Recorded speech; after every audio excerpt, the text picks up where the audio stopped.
Hello student, આપણે આપણા અભ્યાસક્રમમાં ગ્રામર સેક્શનમાં સંયોજકો અને પ્રત્યયો વિશે માહિતી મેળવી ચૂક્યા છે. હવે આપણે આગળ ભણવાનું છે વાક્ય રચના અને તેના પ્રકારો. બરાબર, તો આપણે આપણા ગ્રામર સેક્શનમાં આગળ વધીશું. જેમ આપણે લાસ્ટ પીરિયડમાં સંયોજકો વિશેની માહિતી મેળવી હતી, તો આજે આપણે વાક્ય રચના અને તેના પ્રકારો વિશેની માહિતી મેળવીશું. તો ચલો શરૂ કરીએ. હેલો સ્ટુડન્ટ, આ જુઓ, તમને એમ થશે કે વાક્ય રચના અને તેના પ્રકારો. તો પહેલાં તો તમારે એ સમજવું હશે કે વાક્ય એટલે શું, વાક્યનો શું અર્થ થાય. તો તેની માહિતી અહીંયા આપવામાં આવી છે કે વાક્ય એટલે કે જ્યારે ધ્વનિઓ, વર્ણો જોડાઈને તેનું રૂપ શબ્દ બને. બરાબર, વર્ણો એટલે આપણને ખબર છે ને, કક્કામાં જેટલા અક્ષર હોય છે ને વર્ણ કહેવાય. ધ્વનિઓ, આ બધું જોડાઈને જે રૂપ છે તે શબ્દનું સ્વરૂપ લે અને એ શબ્દને પ્રત્યયો જોડીને તેમાંથી પદ બને. હવે જ્યારે એક કે વધારે પદો ભેગા થાય ત્યારે વાક્ય બને. બરાબર, અહીંયા શું કહેવામાં આવ્યું છે, એક કે તેનાથી વધારે પદો ભેગા થાય ત્યારે શું બને, વાક્ય બને છે. આ વસ્તુ યાદ રાખજો. બરાબર, ચલો. આમ અસરકારક અભિવ્યક્તિ એક્સપ્રેશન માટે વાક્ય રચના એ અતિ અગત્યનું પરિબળ છે. બરાબર, કોઈ પણ વાક્યથી અર્થ સ્પષ્ટ નથી થતો. સાચું વાક્ય જેના દરેક પદ સાચી જગ્યાએ ગોઠવાયેલા હોય ત્યારે તેનો સાચો અર્થ સમજાય છે.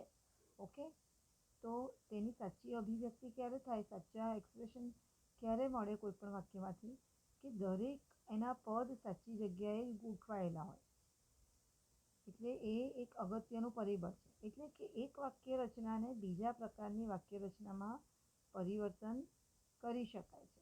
બરાબર, આગળ જોઈએ.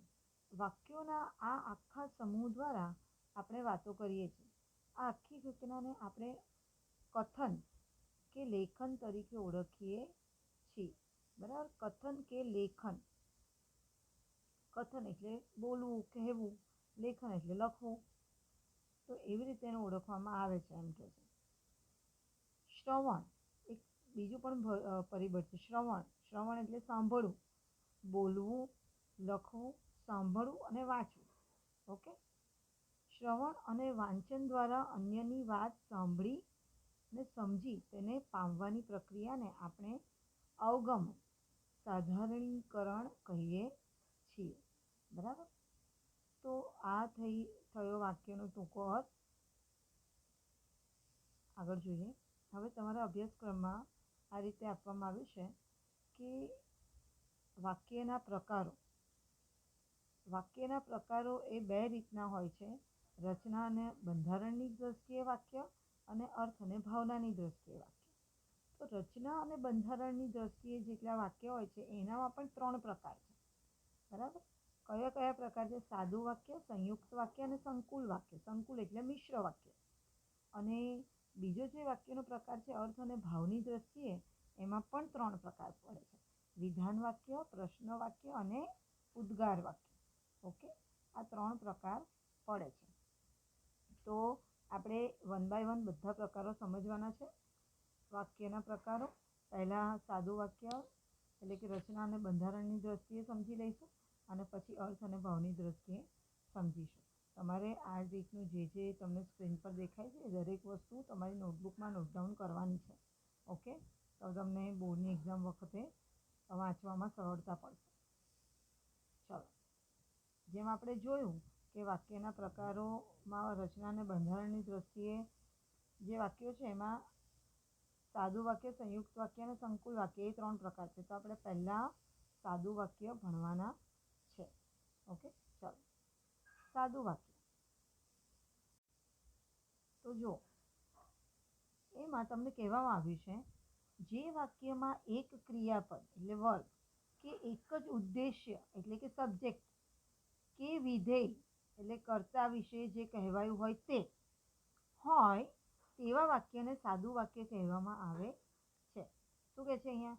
જે વાક્યમાં એક જ ક્રિયાપદ અને એક જ ઉદ્દેશ હોય અને વિધેય હોય, એટલે કર્તા વિશે જે કંઈ કહેવામાં આવ્યું હોય તે સિમ્પલ રીતે સમજાઈ શકાય તો એને સાદું વાક્ય કહેવાય. અહીંયા તમને એક્ઝામ્પલ પણ આપવામાં આવે છે. વરસાદ વરસે છે, તો વરસાદ એ શું છે? ઉદ્દેશ્ય છે, અને વરસે છે એ વિધેય છે. વિધેય એટલે કર્તા.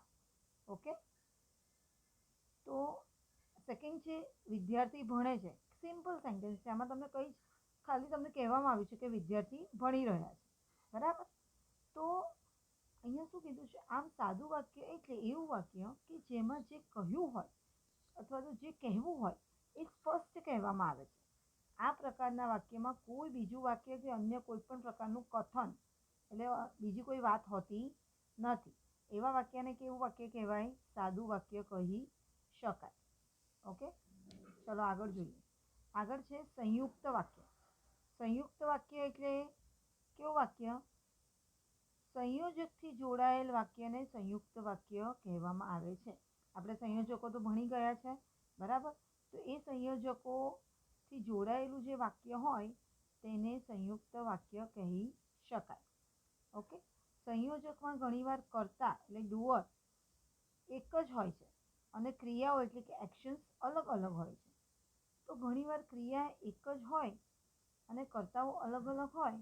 આવા સંજોગોમાં બે સાદા વાક્યોને જોડવાનું કામ કોણ કરે છે? સંયોજક કરે છે, બરાબર? બે સિમ્પલ સેન્ટેન્સ આપ્યા હોય તો એને સાથે જોડીને એક સેન્ટેન્સ બનાવવાનું કામ સંયોજક કરે છે, ત્યારે સંયુક્ત વાક્ય બનશે. સંયુક્ત એટલે શું કહેવાય? સંયુક્ત એટલે સાથે મળીને ભેગું થયેલું. સંયુક્ત એટલે એક થયેલું, બરાબર? તો એવું વાક્ય, તો એવા વાક્યના પ્રકારને સંયુક્ત વાક્ય કહી શકાય, બરાબર?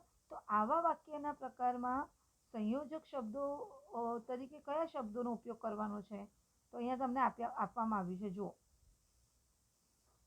સંયોજક શબ્દો તરીકે આ બધા જ જેટલા શબ્દો છે ને તેનો ઉપયોગ થાય. ને, અને, પણ, છતાં, તો પણ, છતાં પણ, કે, અથવા, તેમ છતાં, અથવા તો, કાં તો, એટલે, માટે, તેથી, કેમ કે, કારણ કે વગેરે સંયોજકોનો ઉપયોગ થાય છે. વગેરે સંયોજક શબ્દોનો ઉપયોગ કરવાનો છે, બરાબર? સંયુક્ત વાક્ય બનાવવામાં આવા શબ્દોનો ઉપયોગ થાય છે. સંયુક્ત વાક્યમાં બે વાક્યો વચ્ચે શરત, વિરોધ, વિકલ્પ, પર્યાય કે કાર્યકારણનો સંબંધ જોવા મળે છે. તમને શું કીધું છે અહીંયા? બે વાક્યો વચ્ચે શરત, વિરોધ, વિકલ્પ, પર્યાય કે કાર્યકારણ. જો શરત એટલે આપણે જેમ જેમ સેન્ટેન્સ જોઈએ, ચલો આગળ જોઈએ એટલે તમને વધારે ખ્યાલ આવશે. જો અહીંયા એક્ઝામ્પલ્સ આપવામાં આવે છે. તમને આવી રીતે એક્ઝામમાં આ જ રીતે આપવામાં આવશે. બે સેન્ટેન્સ આપવામાં આવશે અને તમને કહેશે કે નીચેના વાક્યને સંયુક્ત વાક્ય તરીકે બનાવો.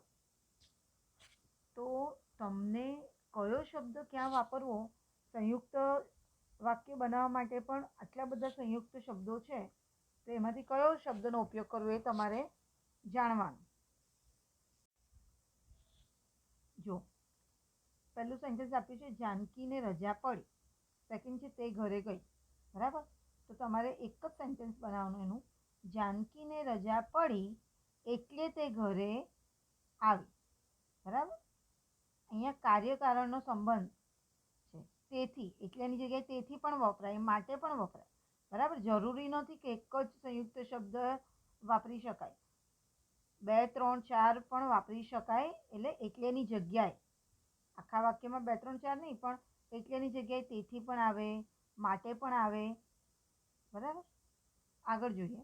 ઉનાળો શરૂ થયો, ગરમી પડતી નથી. તો અહીંયા તમને વિરોધ બતાવ્યો છે વાક્યમાં કે ઉનાળો શરૂ થયો પણ ગરમી પડતી નથી. તમને અહીંયા સેન્ટેન્સમાં જો તમને આપ્યું છે કે આવા શબ્દોનો પણ ઉપયોગ કરી શકો. છતાં પણ, તો પણ, તેમ છતાં, બરાબર? ઉનાળો શરૂ થયો છતાં પણ ગરમી પડતી નથી. ઉનાળો શરૂ થયો તો પણ ગરમી પડતી નથી. તેવી રીતે પણ શબ્દોનો ઉપયોગ થઈ શકે. નેક્સ્ટ સેન્ટેન્સ આપ્યું છે, તમે ચા લેશો, તમે શરબત લેશો. તો તમારે સેન્ટેન્સ સંયુક્ત વાક્ય કેવી રીતે બનાવવાનું છે? તમે ચા લેશો કે શરબત? તમને વિકલ્પ ઓપ્શન્સ આપવામાં આવ્યા છે ચા અને શરબતના. તો અહીંયા તમે લખી શકો તમે ચા લેશો કે શરબત લેશો, બરાબર. એવી રીતે બીજા કોઈ પણ તમને વિકલ્પ આપવામાં આવ્યા હોય તો ત્યાં કેનો શબ્દ વાપરીને વાક્ય બનાવવાનું રહેશે. નેક્સ્ટ છે એક્ઝામ્પલ, રામ વનમાં ગયા, સીતા વનમાં ગયા. તો અહીંયા તમારે શું બનાવવાનું છે વાક્ય? રામ અને સીતા વનમાં ગયા. કેમ? કારણ કે વનમાં ગયા એ તો કોમન છે વાક્ય, બરાબર. તો આ જે બંને નામ છે રામ અને સીતા, તો એમાં અને સંયોજક નો ઉપયોગ થશે, બરાબર. આગળ જોઈએ. હવે આવી ગયું, જો આપણે સાદું વાક્ય ભણી ગયા, બરાબર, પછી સંયુક્ત વાક્ય ભણી ગયા. હવે આપણે સંકુલ વાક્ય પર આવી જઈશું. સંકુલ વાક્ય એટલે મિશ્ર વાક્ય. સંકુલ વાક્યમાં એના પ્રકાર છે. ત્યાં વાક્યમાં એક મુખ્ય વાક્ય હોય છે અને તેના પર અન્ય ગૌણ વાક્યો તેમાં જોડાયેલા હોય છે. સંકુલ વાક્ય એટલે શું? એક મેઇન સેન્ટેન્સ હોય અને એને આધારિત બીજું કે ત્રીજું કોઈ એક અન્ય સેન્ટેન્સ હોય અને કોઈ બે અન્ય સેન્ટેન્સ પણ હોય. પણ એક જે સેન્ટેન્સ હોય સંકુલ વાક્યમાં તે મુખ્ય સેન્ટેન્સ કહેવાય, મેઇન સેન્ટેન્સ કહેવાય, બરાબર. અને બીજા એક બે વાક્ય આપ્યા હોય તમને તે ગૌણ સેન્ટેન્સ કહેવાય. એટલે એના પર આધારિત છે, મેઇન સેન્ટેન્સ પર આધારિત છે. એ તમને એક્ઝામ્પલ સાથે સમજાવીશું એટલે તમને વધારે ખ્યાલ આવી જશે. ગૌણ વાક્યનું કામ મુખ્ય વાક્યને ટેકો આપવાનું હોય છે, બરાબર. તમને સંકુલ વાક્યમાં એક મેઇન સેન્ટેન્સ હશે અને બીજા જે એક બે સેન્ટેન્સ હશે તે ગૌણ સેન્ટેન્સ હશે. તો એનું કામ શું હોય છે? ગૌણ વાક્યનું કામ એ મુખ્ય વાક્યને ટેકો આપવાનો, એને આધાર આપવાનો. તો સંકુલ વાક્યમાં જે શબ્દો વપરાય ને, સંકુલ વાક્યમાં જે શબ્દો વપરાય તે અહીંયા તમને આપેલા છે તે રીતના શબ્દો હોય છે. જેવું તેવું, જ્યારે ત્યારે, જેમ તેમ, જો તો, જ્યાં સુધી ત્યાં સુધી, જે તે, જેમ કે, બરાબર, વગેરે જેવા બેવડા એટલે ડબલ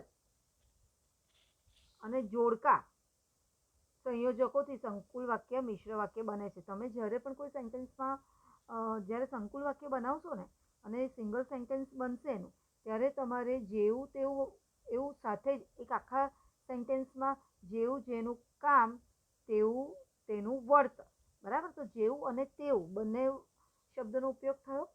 તેવી જ રીતે જ્યારે તમે કહેશો ત્યારે હું આવીશ, તો જ્યારે અને ત્યારે બંનેનો ઉપયોગ થયો. સમજ પડે છે કે હું શું કહું છું તમને લોકોને? તો આવી રીતે બંને શબ્દનો એક વાક્યમાં ઉપયોગ થશે અને એમાં આ જેવું છે, જ્યારે છે એ વાક્યની શરૂઆતમાં આવશે અને ત્યાર પછી તેવું છે, ત્યારે છે, તેમ છે એ બધા વાક્યને મધ્યમાં આવશે, બરાબર. તેવી જ રીતે જેમ તેમ, જેમ તમે કહ્યું તેમ મેં કર્યું. ઓકે. જો તમે શાળાએ નહીં આવો તો તમને શિક્ષા થશે. જો અને તો આવ્યું. ઓકે. તો આવી જ રીતે બધા વાક્યો હોય છે. જો તમને અહીંયા ઉદાહરણ થોડાક આપ્યા છે, મેં તો 3-4 એક્ઝામ્પલ મૌખિક રીતે બોલીને તમને કહ્યા જ, પણ અહીંયા તમને બીજા 2-3 એક્ઝામ્પલ આપ્યા છે. જો મનમાં વિશ્વાસ હોય તો મનુષ્ય જરૂર સફળ થાય. તો અહીંયા તમે જોઈ શકો છો કે જો વાક્યની શરૂઆતમાં છે અને તો વાક્યના મધ્યમાં છે. તો તમને એક્ઝામમાં કયા સેન્ટેન્સ આપશે? એક્ઝામમાં તમને આવું સેન્ટેન્સ આપશે, મનમાં વિશ્વાસ હોય મનુષ્ય જરૂર સફળ થાય. તો તમારે એનું સંકુલ વાક્ય બનાવવાનું છે કે જો મનમાં વિશ્વાસ હોય તો મનુષ્ય સફળ થાય. નેક્સ્ટ છે, રવિ જ્યારે નાટકમાં ભાગ લેતો હંમેશા તે વિજેતા થતો. તો મુખ્ય વાક્ય કયું છે એ તમારે ઓળખવાનું. મુખ્ય વાક્ય શું છે? રવિ નાટકમાં ભાગ લેતો. અને ગૌણ વાક્ય કયું કહેવાય? હંમેશા તે વિજય થતો, બરાબર. તમે ગૌણ વાક્યને મુખ્ય વાક્ય ના ગણાવી શકો, કારણ કે તમે એવું માનો કે હંમેશા વિજેતા થતો. કોણ વિજેતા થતો? પણ તો મુખ્ય વાક્યમાં આપ્યું છે તે, એટલે એ મુખ્ય વાક્ય કહેવાય, બરાબર. કે રવિ નાટકમાં ભાગ લેતો, હંમેશા વિજેતા થતો.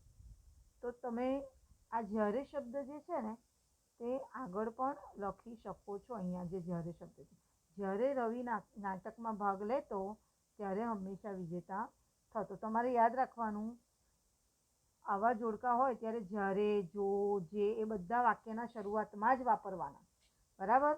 ઓલવેઝ એ યાદ રાખજો. અહીંયા ભલે રવિ પછી જ્યારે વપરાયું છે, પણ તમારે શરૂઆતમાં જ વાપરવાના છે. પછી જો, જે પોતાની આવડત કેળવીને પોતાની ફરજ અદા કરે તે ઉત્તમ માણસ. તો અહીંયા તમને 3 સેન્ટેન્સ આપ્યા હશે એક્ઝામમાં. પોતાની આવડત કેળવીને પોતાની ફરજ અદા કરે, ઉત્તમ માણસ. તો અહીંયા તમારે સંકુલ વાક્યમાં શું બનાવવાનું છે? જે પોતાની આવડત કેળવીને પોતાની ફરજ અદા કરે તે ઉત્તમ માણસ. ઓકે, તો આ થયા સંકુલ વાક્ય અથવા તો મિશ્ર વાક્ય. હવે તમારી પાસે ડાયજેસ્ટ છે, એમાં તમને વધારે રેફરન્સ મળી જશે. તો તમારે અથવા તો તમારા ટેક્સ્ટબુકમાંથી તમારે આ ત્રણેય જે છે, સાદું વાક્ય, સંયુક્ત વાક્ય અને સંકુલ વાક્ય, એ ત્રણેયના 7 સેન્ટેન્સીસ લખવાના છે. અને અંડરલાઈન કરજો બધાને, બરાબર. એ તમારે તમારી જાતે શોધીને લખવાના છે. ઓકે, આ બધું તો લખવાનું જ છે. અને નીચે એક્સરસાઇઝ એમ કરીને મેં જે કહ્યું છે, સાદું વાક્યના એક્ઝામ્પલ્સ, પછી સંયુક્ત વાક્યના એક્ઝામ્પલ્સ અને સંકુલ વાક્યના એક્ઝામ્પલ્સ, એમ કરીને તમારે લખવાનું છે. ઓકે, ચલો નેક્સ્ટ. હવે આવશે અર્થ અને ભાવની દ્રષ્ટિએ વાક્યના પ્રકારો. ઓકે, તો અર્થ અને ભાવની દ્રષ્ટિએ જોઈએ તો વાક્યના પ્રકારો કેટલા પડે છે? વિધાન વાક્ય અને નિષેધ વાક્ય, સેકન્ડ છે ઉદ્ગાર વાક્ય, અને થર્ડ છે પ્રશ્ન વાક્ય. પહેલું શું આપ્યું છે? વિધાન વાક્ય અને નિષેધ વાક્ય. વિધાન વાક્ય એટલે શું કહેવાય? કંઈક કહેવું. વિધાન એટલે કંઈક કહેવું, નિવેદન કરવું, બરાબર. તો એને વિધાન વાક્ય કહી શકાય. આ પ્રકારના વાક્યમાં ઉચ્ચારણમાં સૂર એટલે કે ટોન તેના બધા જ પદોમાં લગભગ એક સરખો રહે છે. આવા વાક્યો વિધાન વાક્યો કે નિવેદન વાક્ય કહી શકાય, બરાબર. ટોનમાં કોઈ ચેન્જીસ ના આવે તેવા સેન્ટેન્સને કેવા કહેવાય? વિધાન વાક્ય અથવા તો નિવેદન વાક્ય. એટલે કે આવા વાક્યોમાં જે કહેવું હોય તે સીધું જ કહી દીધું હોય. સત્ય એ જ પરમેશ્વર છે, બરાબર. અહીંયા સીધું તમને કહ્યું છે કે પરમેશ્વર શું છે? સત્ય. એટલે સત્ય એ જ પરમેશ્વર છે. તેવી રીતે વિદ્યાર્થીઓએ રોજ અભ્યાસ કરવો જોઈએ. સવારનું દ્રશ્ય સુંદર હોય છે. આમાં કોઈ તમને સમજવાનું કઈ જરૂર જ નથી.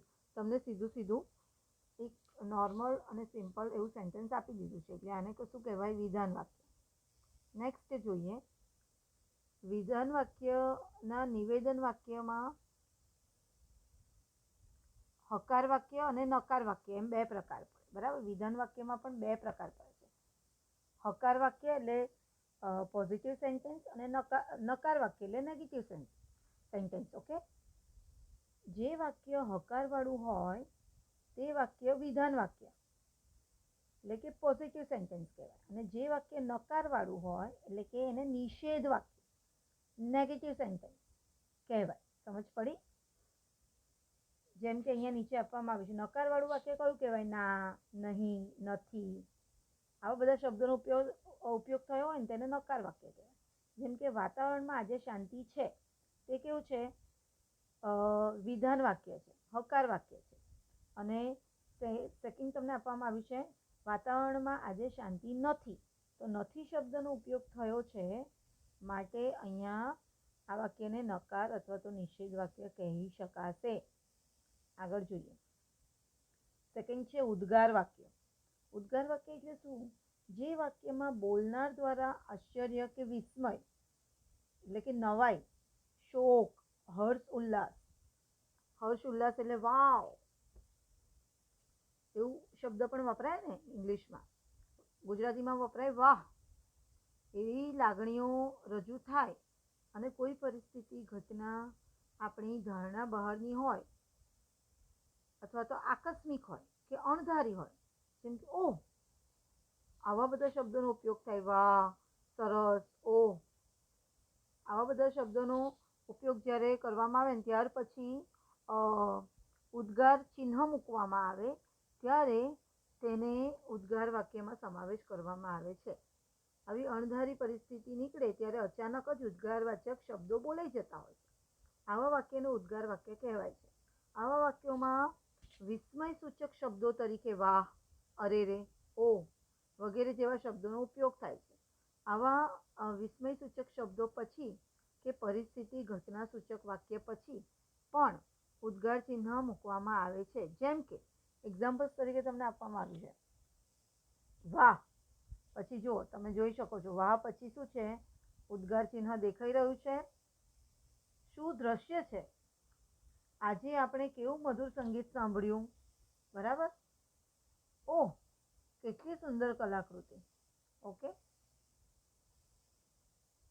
તો આ બધા અહીંયા ઉદ્ગાર ચિહ્ન છે. ત્યાર પછી છે પ્રશ્ન વાક્ય. પ્રશ્ન વાક્યમાં અહીંયા તમને કહેવામાં આવ્યું છે કે જે વાક્ય એમાં કોઈ પણ હકીકત વિશે પ્રશ્ન કરવામાં આવ્યો હોય તેને પ્રશ્ન વાક્ય કહેવાય, બરાબર? પ્રશ્નાર્થ ચિહ્ન આપણે જાણીએ છીએ, પ્રશ્ન વાક્ય સમજવું એ બહુ ઇઝી છે. જેમ કે ભાવિનું પરિણામ શું આવ્યું? સેકન્ડ, આ ડાઉનલોડ ક્યારે પૂરું થશે?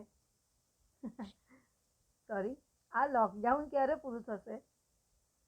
તો અહીંયા શું કીધું છે? પ્રશ્ન પૂછ્યો છે, બરાબર? તો અહીંયા આ બંને જે ચિહ્નો છે એ પ્રશ્ન સૂચક ચિહ્નો છે અને તમને પ્રશ્ન પૂછ્યો છે, ક્યારે, એવા શબ્દોનો પણ ઉપયોગ થયો છે. શું, કેમ, તમે કેમ કાલે ન આવ્યા? ઓકે, પછી પાછળ પ્રશ્નાર્થ ચિહ્ન આવે. તો આવા બધા વાક્યોને પ્રશ્ન વાક્યમાં સમાવેશ કરી શકાશે. શું, કોણ, ક્યારે, કેવી રીતે, કેમ, કોને, ક્યાં વગેરે જેવા પ્રશ્નાર્થ સૂચક શબ્દોનો ઉપયોગ કરીને વાક્યની રચના થાય છે. ઓકે, પછી છે ઘણીવાર કોઈ પ્રશ્ન પૂછતી વખતે તેનો અંતે કરો, લખો, સમજાવો વગેરે જેવા શબ્દો મુકાય છે. ત્યારે પ્રશ્ન પૂછ્યો હોવા છતાં અંતે પૂર્ણવિરામ મૂકવામાં આવે છે. જેમ કે આદર્શ વિદ્યાર્થી કેવો હોવો જોઈએ તે સમજાવો, બરાબર? હવે તમને એક્ઝામમાં પણ આવા પ્રશ્નો પૂછાય છે કે તમે પોયમ નંબર 14માં શું સમજ્યા તે વિસ્તારથી લખો, એવું કહ્યું હોય તો શું પૂછ્યું છે તે છતાં પણ એ પ્રશ્ન જ છે અને તમારે એનો જવાબ આપવાનો છે, તે છતાં પણ તમે પાછળ પ્રશ્નાર્થ ચિહ્ન નથી લગાવી શકતા. ઓકે, સેકન્ડ, રજાઓમાં ઘરમાં જ રહી તમે શું પ્રવૃત્તિઓ કરી તેના વિશે લખો. ઓકે, તો અહીંયા પાછળ પ્રશ્નાર્થ ચિહ્ન નથી, પણ તો પણ આનો સમાવેશ પ્રશ્ન વાક્યમાં થશે. તો આ પણ વસ્તુ સમજવી ખૂબ જરૂરી છે. આગળ જોઈએ. ત્યાર પછી છે આજ્ઞાર્થ વાક્ય. આજ્ઞાર્થ વાક્ય એટલે શું કહેવાય? કે જેમાં આજ્ઞા કરવામાં આવી હોય, બરાબર? આજ્ઞા કોણ કરી શકે? કોઈ રાજા મહારાજા કરી શકે, કોઈ કંપનીના હાયર પોઝિશન પર બેઠા હોય એવા વ્યક્તિઓ કરી શકે, માતા પિતા બાળકોને કરી શકે, ગુરુ વિદ્યાર્થીઓને કરી શકે, શિક્ષક વિદ્યાર્થીને કરી શકે, બરાબર? તો આવી બધી વ્યક્તિઓ આજ્ઞા કરી શકે.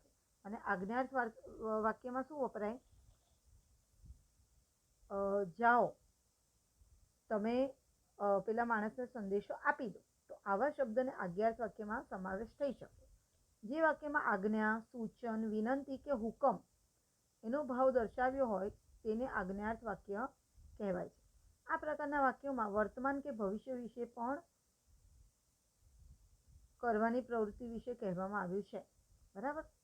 તમારે એક્ઝામમાં આ રીતે વાંચવું જોઈએ. તો આજ્ઞા કરી જ કહેવાય. સમજ પડી? ચલો, એનું એક્ઝામ્પલ જુઓ. મને વાંચવા માટે એક પુસ્તક આપો. આ આજ્ઞા છે કે મને પુસ્તક જોઈએ છે, મને વાંચવું છે, આપો. મહેરબાની કરીને શાંતિ રાખો. ભલે વાક્યમાં મહેરબાની શબ્દ વપરાયો છે, પણ શાંતિ જાળવવાનું કહ્યું છે તે આજ્ઞા જ કરી છે. ઓકે, સો સ્ટુડન્ટ્સ, અહીંયા આપણો જે અભ્યાસક્રમ છે વાક્ય રચના અને તેના પ્રકારો તે પૂર્ણ થયું છે. અને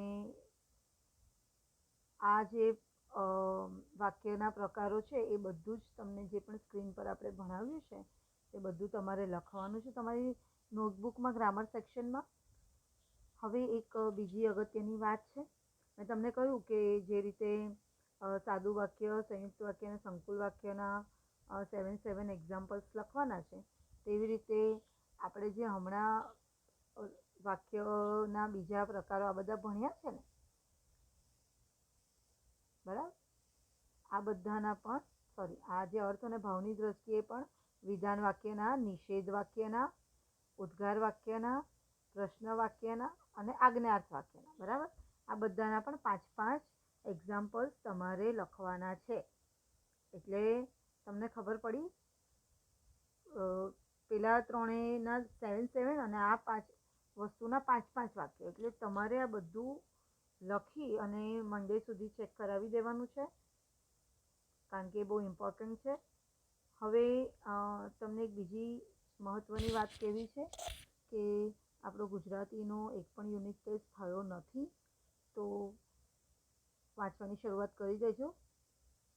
અભ્યાસક્રમમાં જે હમણાં દિવાળી પછી હું તરત યુનિટ ટેસ્ટ લેવાની છું, ડેટ હું તમને આપી દઈશ થોડા દિવસમાં, પણ તમે તૈયારી કરવા માંડજો. એનો કોર્સ છે 1 to 5, 1 2 3 4 5, બરાબર. એમાંથી એક્ઝામમાં જેટલું તમને કોર્સમાં કયા છે લેસન કે જેટલા આવવાના છે, સપોઝ કોઈ એકાદ બે લેસન ઓમિટ કરેલો હોય એક્ઝામમાંથી, ખબર છે ને, એક્ઝમ્પશન કરેલા છે, તે લેસન નથી રેડી કરવાના, એના સિવાયના લેસન રેડી કરવાના છે, બરાબર.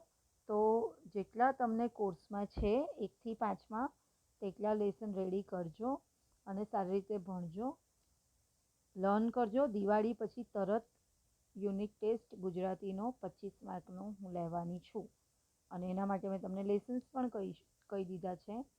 તમે સારી રીતે પ્રિપેર કરજો બધી જ વસ્તુ.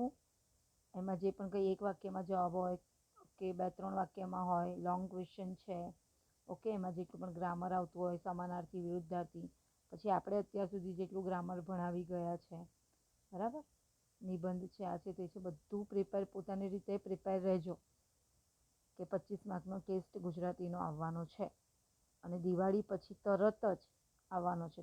એટલે પછી એમ ન થાય તમને કે, અને હું તમને એટલા માટે 15 દિવસ પહેલાં જ જણાવી દઉં છું. ઓકે, તો આ વસ્તુ ખાસ ધ્યાનમાં રાખજો. તો તૈયારી કરવા માંડજો. Thank you so much.